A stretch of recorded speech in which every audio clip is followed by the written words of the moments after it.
నమస్కారం. చట్టసభల్లో వనిత కార్యక్రమానికి స్వాగతం. ప్రభుత్వ కార్యక్రమాలను వివరించడం, ప్రతిపక్షాల విమర్శలను తిప్పికొట్టడంలో దిట్ట గద్వాల్ ఎమ్మెల్యే, రాష్ట్ర సమాచార శాఖ మంత్రి డికే అరుణ గారు ఈరోజు మనతో ఉన్నారు. ఆమెతో మాట్లాడి ఆమె మనోగతాన్ని తెలుసుకుందాం.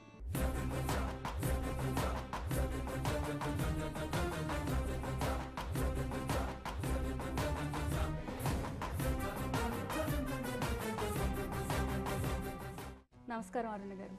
రాజకీయాలు వాడిగా వేడిగా ఉన్న సమయంలో మాకు ముందు సమయాన్ని కేటాయించినందుకు థ్యాంక్స్ అండి.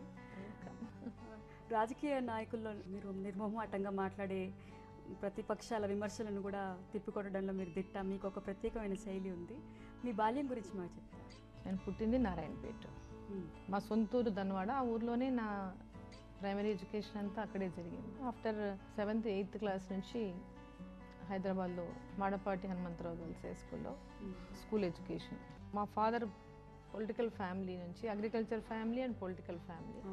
చిన్నప్పుడే ఇంటి నుంచి నడుచుకుంటూనే స్కూల్కి వెళ్ళేవాళ్ళం. మా ఇంటి అంటే ఒక చివరిలో మా ఊరు ఉండేది, ఒక చివరిలో ఊరి బయట మొత్తం మెయిన్ రోడ్కు స్కూల్ ఉండేది. బట్ లాస్ట్ విలేజ్, ఊర్లో లాస్ట్ చివరికి వెళ్తే మా ఇల్లు ఉండేది. సో ఆ చివరి నుంచి చివరికి రోజు వాకింగ్ నడుచుకుంటూనే స్కూల్కి వెళ్ళేవాళ్ళం. మా ఫాదర్ చిన్నప్పటి నుంచి కారు ఉన్నప్పుడు ఏ రోజు మా ఫాదర్ కార్లో స్కూల్ డ్రాప్ చేయటం అట్లా ఉండేది కదా, నడుచుకుంటూనే అందరితో పాటు నడుచుకుంటూనే వెళ్ళేవాళ్ళం. ఒక రాజకీయ కుటుంబంలోంచి వచ్చి కూడా అంటే సింపుల్ గా జీవించడం అనేది. అందరూ స్కూల్లో మా ఫాదర్ ఏ రోజు వచ్చి స్కూల్ దగ్గర డ్రాప్ చేస్తానని, కార్లో దింపుతానని, నా బిడ్డలు నడవకూడదని అట్లాంటి ఇదేమీ లేదు. మాకు మామూలు జీవితాన్ని మా ఫాదర్ అలవాటు చేశారు. అంటే ఇంట్లో మా ఫాదర్కి కజన్ ఉండేవాడు చిన్నాన్న. బట్ అందరం ఒకటే ఉమ్మడి కుటుంబంలోనే కంబైన్డ్ ఫ్యామిలీ పెరిగాము అందరం. సో ఆ తేడాలు ఉండేవి కాదు. అందరూ కలిసిమెలిసి మా ఫాదర్ అందరం ఒక పెద్ద ఫ్యామిలీలోనే ఉన్నాం. పిల్లలు కూడా మేము అందరూ కలిసి మా సిస్టర్స్, బ్రదర్స్, చిన్న అందరూ కలిసిమెలిసే ఉండేవాళ్ళం. 7th అయిపోయిన తర్వాత హై స్కూల్, మళ్ళీ అప్పుడు 8th 9th 10th మాడపాటికి వచ్చాం హై స్కూల్కి. అప్పుడు కూడా హాలిడేస్కి ఊరికి వెళ్ళేవాళ్ళం. ఎవ్రీ హాలిడేస్కి ఎప్పుడు హాలిడేస్ వచ్చినా ఊరికి వెళ్ళిపోయేవాళ్ళం, ఇమ్మడే ఊరికి వెళ్ళిపోయేవాళ్ళం. ఇంకా ఊర్లలో ఇక మామూలుగా అప్పుడు వ్యవసాయం అంటే చాలా ఇదిగా ఉండేది. మా నాయనమ్మ వాళ్ళే ఎక్కడనో చేన్లో ఉన్నప్పుడు కానీ అక్కడ కానీ ఎక్కడ ఉంటే అక్కడికి వెళ్ళిపోయి వాళ్ళతో ఎంజాయ్ చేసేవాళ్ళం చిన్నప్పుడు. ఏదైతే నార ఉందో మేము కూడా నాటేసేవాళ్ళం. అంతా చిన్నప్పుడు ఒక ఆ లైఫ్ తలుచుకుంటే ఎప్పటికీ అది చాలా. ఫ్రెండ్స్ కూడా బాగుండేవాళ్ళం చిన్నప్పుడు. మా ఇంటి చుట్టుముట్టు ఉన్న వాళ్ళందరూ కూడా, మా పాలోళ్ళ పిల్లలందరూ చాలా కూడా పెద్ద ఫ్యామిలీ, చాలా మంది వాళ్ళందరూ బ్రదర్స్ పిల్లలు అందరూ ఉండేవాళ్ళు. అందరం కలిసిమెలిసే ఉండేవాళ్ళం. వాళ్ళే కాకుండా మా చుట్టుపక్కల ఇక మిడిల్ క్లాస్ ఫ్యామిలీస్ కానీ అందరూ కూడా ఉండేవాళ్ళు. అందరూ కలిసి ఆడుకునేవాళ్ళం. చుట్టుపక్కల ఉన్నటువంటి అందరి ఇళ్ళతో అందరు కలిసి ఆడుకోవటం అదంతా చేసేవాళ్ళం. అప్పుడు గోళీలాట ఆడేది, చార్పత్తరని, కబడ్డీ ఇవన్నీ ఆడేవాళ్ళం చిన్నప్పుడు అందరం కలిసిమెలిసి. తర్వాత మీరు ఇంటర్లోనే వివాహం అయిపోయింది. 10th స్కూల్ అయిపోయినాక ఇంటర్లో జాయిన్ అయ్యాము, రెడ్డి కాలేజీలో చేశాను. బట్ 2nd ఇయర్లో ఉండగానే స్టార్టింగ్లోనే పెళ్ళి అయిపోయింది. పెళ్ళి అయినాక ఇంకా అటు ఇటు ఇంకా 2nd ఇయర్ అయిపోయిన తర్వాత ఎగ్జామ్స్ కూడా రాసేటటువంటి అవకాశం జరగలేదు. అని ఎప్పుడు డాక్టర్ అవ్వాలనే కోరిక ఉండేది నాకు అప్పుడు. బట్ మా ఫాదర్ ఎట్లా అంటే, మేము చాలా మంది, మా ఫాదర్కి మేము 5 ఆడపిల్లలు, 2 మగపిల్లలు, మా చిన్నాన్నకు 2 ఆడపిల్లలు అనమాట. సో మా ఫాదరు అంటే ఇంతమంది పిల్లలు ఉన్నారు అనేటటువంటి ఆలోచన ఉండేదన్నమాట. సో ఇంతమంది పిల్లలు ఉన్నారు, ఇంతమందికి నేను రెస్పాన్సిబిలిటీస్ అట్లా ఫీల్ అయ్యేటటువంటి చిన్నతనంలో మంచి సంబంధం వచ్చిందనేసి నాకు అర్లీగా మ్యారేజ్ చేశారు నాకు. సో ఎడ్యుకేషన్ మధ్యలోనే అయిపోయింది. వివాహం తర్వాత జీవితం ఎలా అంటే పొలిటికల్ ఫ్యామిలీలోకే వచ్చారు. అక్కడి నుంచి అంటే మా ఫాదర్ పొలిటికల్ ఫ్యామిలీనే. సో చిన్నప్పటి నుంచి ఇక ఇంట్లో జనాలు రావటము పోవటము అందరితో ఆ విధంగా ఏ విధమైనటువంటి ఉండిందో. మా అత్తగారింటికి వెళ్ళిన తర్వాత అక్కడ కూడా మా మామగారు కూడా రాజకీయాల్లో ఉన్నటువంటి కుటుంబం కాబట్టి అక్కడ కూడా సేమ్ ఇదే ఉండేది, అదే వాతావరణం ఉండేది. సో పెళ్ళి అక్కడికి వెళ్ళిన తర్వాత వెళ్ళేప్పటికీ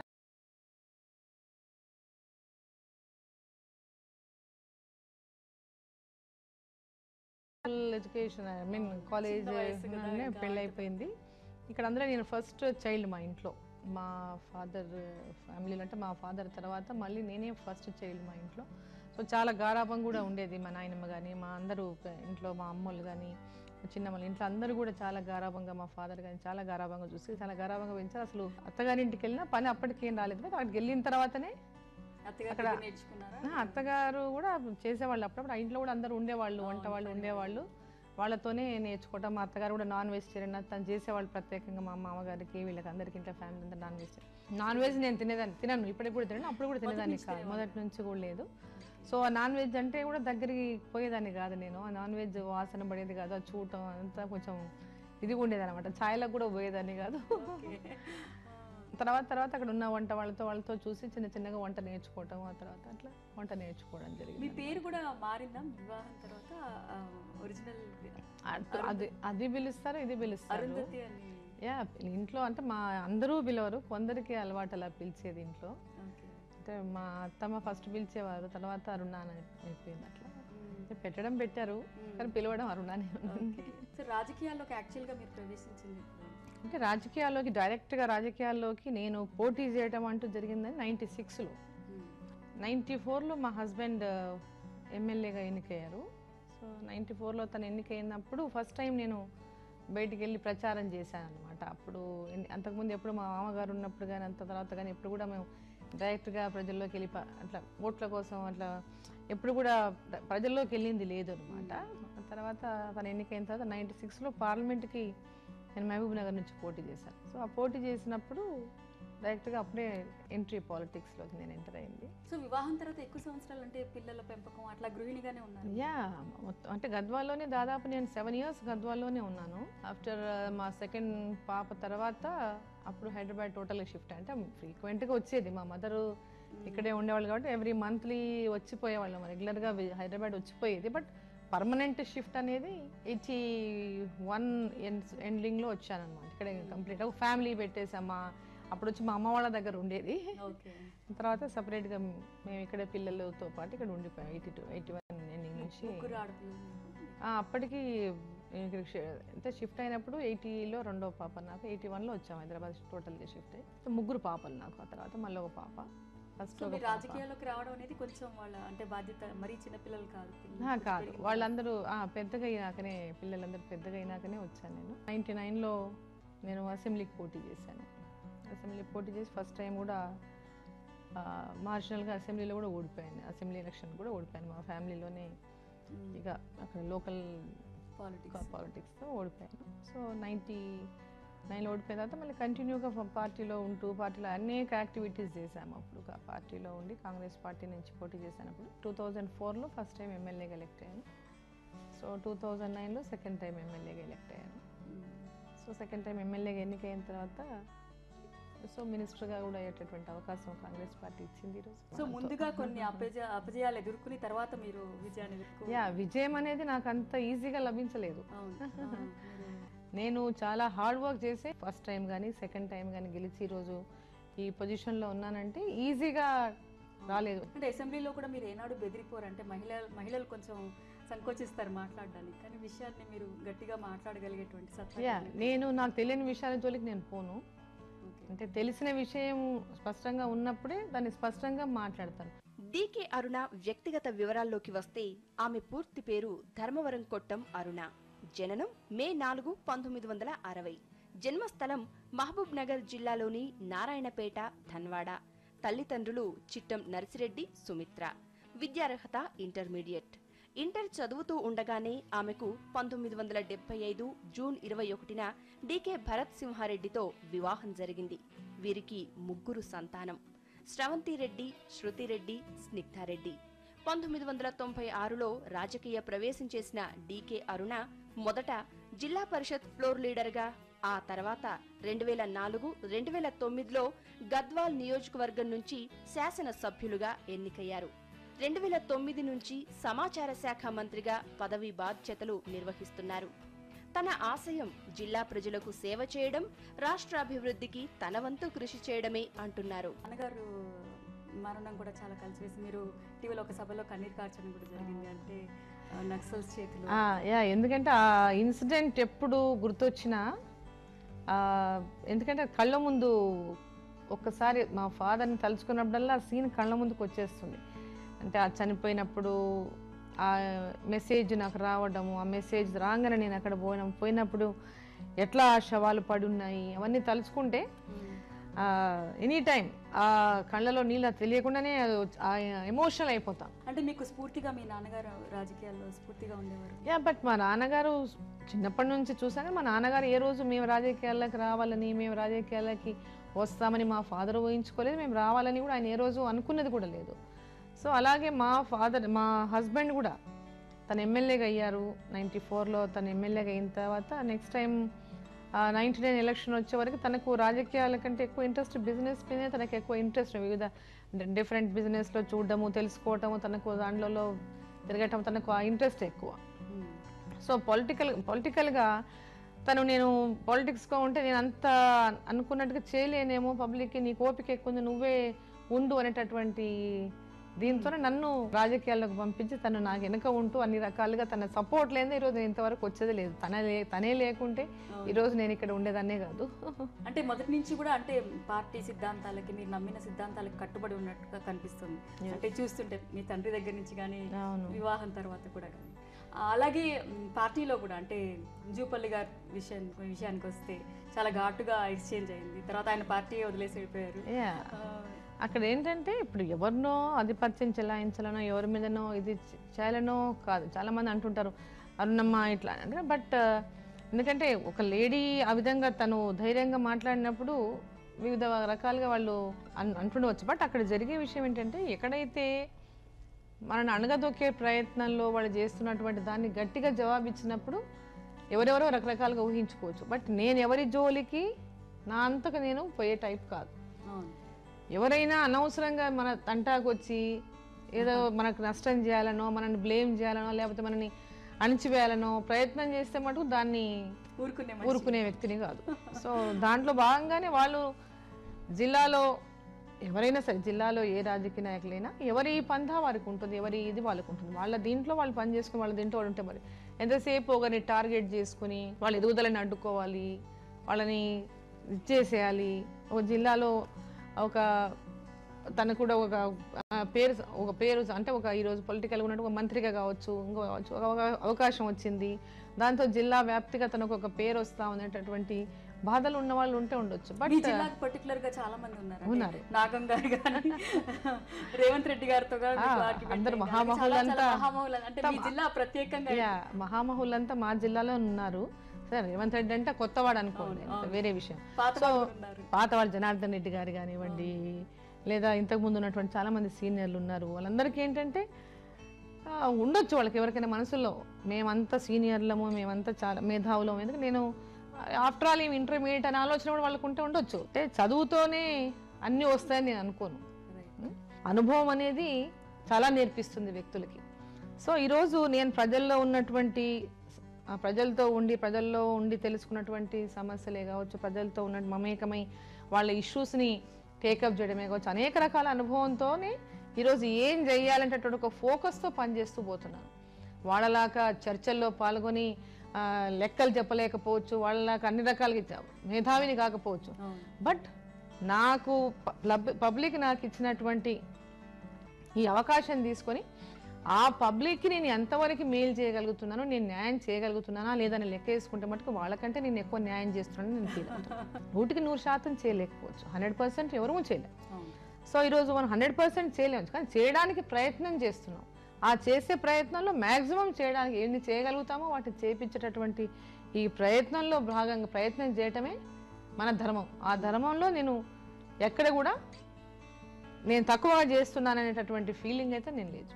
నేను ఒక లేడీని అయినంత మాత్రానో, లేదా నేను వాళ్ళకంటే తక్కువ చదువుకున్నానో, లేకపోతే నేను ఇంకా లేడీస్ ఏంటి ఇంత గట్టిగా పవర్ఫుల్ గా కావటం ఏంటి, వీళ్ళకి అంటే మనం ఏదో మాట్లాడకూడదు అన్నట్టుగా, మనకు మాట్లాడేది అధికారమే లేనట్టుగా, హక్కే లేనట్టుగా, వాళ్ళైతే ఏమైనా మాట్లాడొచ్చు. నేను రిప్లై చేశానంటే రిప్లై చేసింది కాబట్టి ఈమె గట్టిదని, లేకపోతే అహంకారనో, లేకపోతే ఇంకో రకంగానో చిత్రీకరించడం అనేది కరెక్ట్ కాదు. అంటే మీరు పొలిటికల్ ఫ్యామిలీ నుంచి వచ్చారు, మీకు ఇంత సపోర్ట్ ఉంది, అయినా మీరు అలా ఫైట్ చేయాల్సి వచ్చిందని మీరు చెప్తున్నారు. అంటే సాధారణ మహిళలు రాజకీయాల్లోకి రావాలంటే ఎలా ఉంటుంది? అంటే ఉంటుంది. ఇప్పుడు చెప్తున్నా, ఇంత పొలిటికల్ బ్యాక్గ్రౌండ్ తో వచ్చి ఇంత చేస్తేనే ఆ యొక్క నా యొక్క దీన్ని డైజెస్ట్ చేసుకోలేక రకరకాలుగా మా జిల్లాలో వాళ్ళు ఎన్ని ఇబ్బందులు పెడుతున్నారో అందరికీ తెలుసు. అందుకనే మీడియాలో చూస్తారు కాబట్టి అరుణమ్మ గట్టిది అరుణమ్మ గట్టిది అనే మాట మాట్లాడతారు. బట్ ఇంతమందిని ఫేస్ చేసి వాళ్ళు ఎప్పుడు ఎలాంటి ఇబ్బందులు సృష్టించాలి, ఎంత క్రిటికల్గా ఈమెకి ఇబ్బందులు పెట్టాలి, ఎట్లా ఏ విధంగా ఈమెని డిమారలైజ్ చేయాలనేటటువంటి ప్రయత్నాలు జనరల్గా చేస్తుంటారు. సో వాటిని అన్నింటినీ కూడా మనం ఈజీగా మన మార్గాల్లో మనం అనుకున్నటువంటి మార్గాన్ని చేరుకోవడానికి, మనం అనుకున్నటువంటి లక్ష్యాన్ని, మనం అనుకున్నటువంటి ఉద్దేశాన్ని చేసుకుంటూ మనం పోతే ఎవరు అడ్డు వచ్చినా మనల్ని ఎవరు ఆపలేరు. సో ఎక్కువ మంది మహిళలు రాజకీయాల్లోకి రావాలని మీరు అనుకుంటున్నారా? ఎస్, తప్పకుండా రావాలి.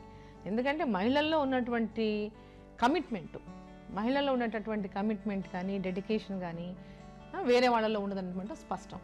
ఎందుకంటే ఈరోజు మహిళలు ఈరోజు ఎంత డెడికేటెడ్, వాళ్ళ ఫ్యామిలీకి ఎంత డెడికేటెడ్గా ఎంత కమిట్మెంట్గా పనిచేస్తారో అదే వారికి ఇచ్చినటువంటి మాట కూడా అదే కమిట్మెంట్తో పనిచేస్తారు. వేరెవర్ ఎక్కడున్నా సరే మహిళ తను ఉన్న దగ్గర తను ఎట్లా సక్సెస్ అవ్వాలి అనే పట్టుదలతోనే పనిచేస్తుంది. సక్సెస్ఫుల్గా అవ్వాలి, నేను చేస్తున్న ఏ పనైనా, ఏ రంగంలోనే, ఏ దాంట్లో ఉన్నా నేను దీంట్లో ఎట్లా విజయవంతం అనే హార్డ్ వర్క్తోనే ముందుకెళ్తుంది మహిళ.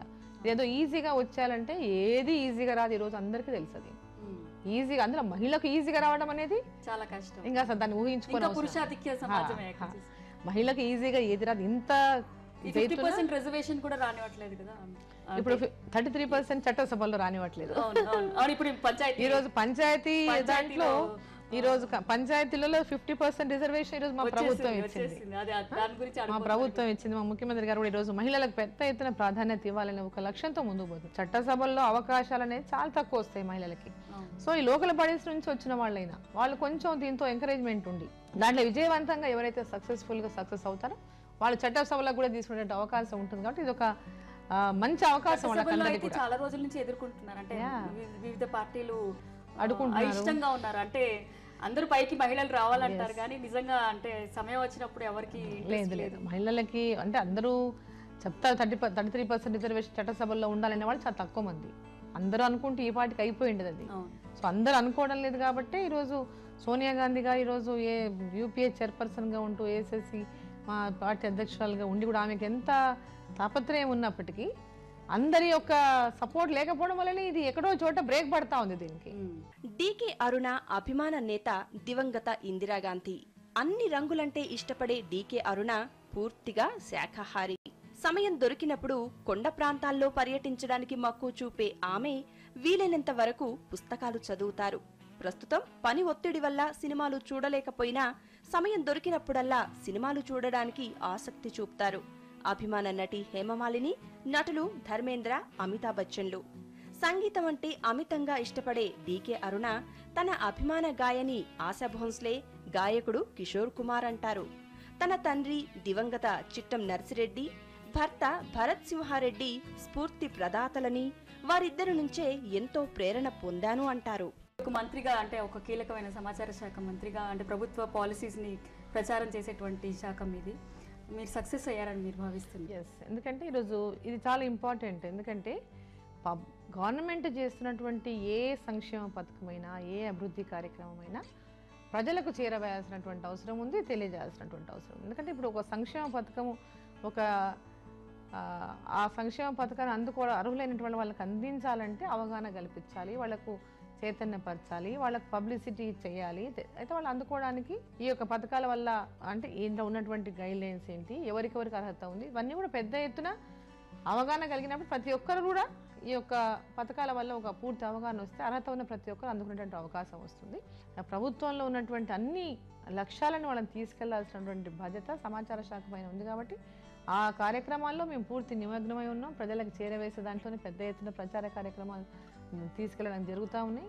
ఇప్పుడు జగన్ ఫ్యాక్టర్ ఉంది, తెలంగాణ ఉద్యమం ఊపందుకుంటుంది.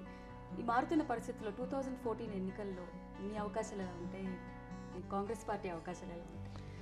ఇప్పుడు బేసిక్గా కాంగ్రెస్ పార్టీ అంటే సరే ఈరోజు ఇబ్బందులు స్టేట్లో ఉన్నటువంటి పరిస్థితులు బట్టి ఒక పిక్చర్ ఏంటంటే కాంగ్రెస్ పార్టీ ఒక పక్క తెలంగాణ ఉద్యమం ఉంది, ఓ పక్క జగన్ పార్టీ ఉంది, ఓ పక్క ఇవన్నీ ఉన్నాయి. కాబట్టి దీంట్లో ఈసారి కాంగ్రెస్ పరిస్థితి ఏంది అనేటటువంటి ఒక ఆలోచన. కఠిన చర్యలు తీసుకుంటే ఆటోమేటిక్గా జైలు ముందు నించునేటువంటి పరిస్థితి అంటే మీ పార్టీ అంటే అక్కడికి అంటే ఇప్పుడు అంటే జనరల్గా అలా కాకుండా ఈరోజు ఏంటంటే బేసిక్గా కామన్ మ్యాన్ ఈరోజు ఒకటి ఆలోచించాల్సినటువంటి అవసరం ఉంది.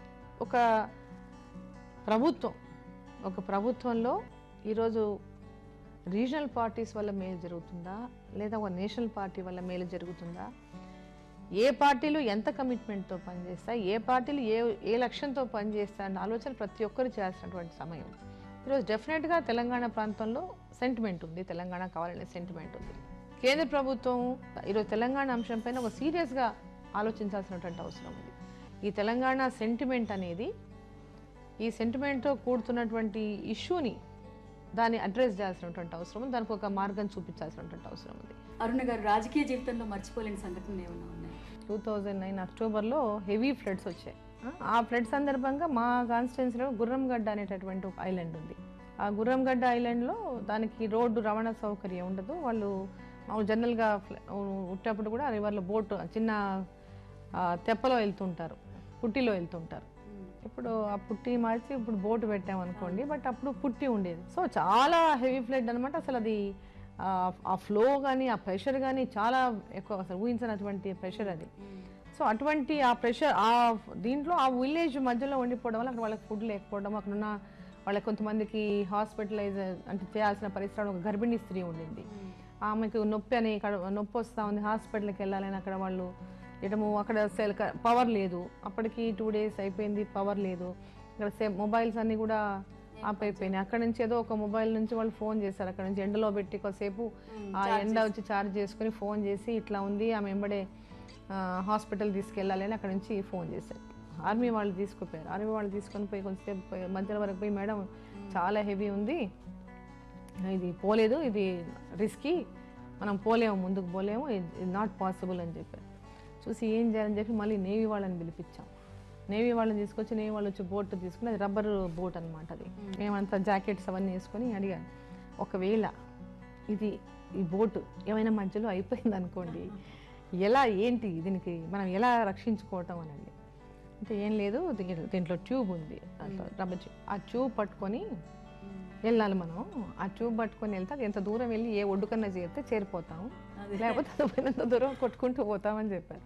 సో మధ్యలోకి వెళ్ళా, 2 బోట్లు వచ్చాయి, ఒకటి వాళ్ళది ఉంది, ఇంకొకటి పక్కల సేఫ్ సైడ్ అని ఇంకో బోట్ తెచ్చారు. ఆ మధ్యలోకి వెళ్ళే వరకు ఒక బోట్ అయిపోయింది. ఆ బోట్ అయిపోయింది, ఇదే బోట్ ఒకటే ఉంది, ఇది ఇదేమన్నా అయితే ఎట్లా అని. అవతల వాళ్ళు ఈగర్గా చూస్తూ ఉన్నారు, ఏమవుతుంది మేడం, ఇతరులకు వస్తుందా ఏమన్నా అవుతుందా అని భయం. అసలు నాకు ఇప్పటికీ ఆశ్చర్యం వేస్తుంది. అసలు అంత అంటే అందరూ అడుగుతారు, ఎంత ధైర్యంగా, ఎట్లా అట్లుంటే ఎట్లా ధైర్యం, ఎట్లా పోయినావు, ఎట్లా రిస్క్ తీసుకున్నావు, ఎందుకు పోయినావు, లైఫ్ రిస్క్ చేసుకొని నువ్వు ఎట్లా పోతావు అట్లా. సరే మనం ఏదో లైఫ్ నేనేదో అయిపోతాను కాదు కదా, సంథింగ్ ఏదో వాళ్ళకి ఏదో చేద్దామని పోయినాము. భగవంతుడు అనేవాడు ఉంటే మనలో చిత్తశుద్ధి ఉంటే మనకి ఏం జరగదు. సరే మన అదృష్టం బాగాలేకుంటే వేరే విషయం. సో బట్ అనేది ఆ ధైర్యంతోనే ముందుకెళ్ళి అవతల ఒడ్డుకు చేరుకున్నాం ఫైనలీగా. చాలా కష్టపడి ఎట్లో, ఎందుకంటే ఫ్లో ఉంది, అది ఇటు పోతుంది, బోట్ అటు పోతుంది, ఆ హెవీ ప్రెషర్, వాటర్ ప్రెషర్కి ఎటు పోతుంది తెలియదు. చాలా ఇదిగా లాస్ట్కి ఒడ్డుకు చేరి అవతల నుంచి మళ్ళీ వాళ్ళని తీసుకొని మళ్ళీ ఈ ఒడ్డుకు చేరాం కష్టంగా. అది మటుకు మర్చిపోలేనటువంటి అడ్వెంచర్, గ్రేట్ అడ్వెంచర్ అనే చెప్పొచ్చు అది. సో నాయకత్వం అంటే ఏంటో మీరు చూపించారు. చివరిగా అండి మహిళలకు మీరు ఇచ్చే సందేశం?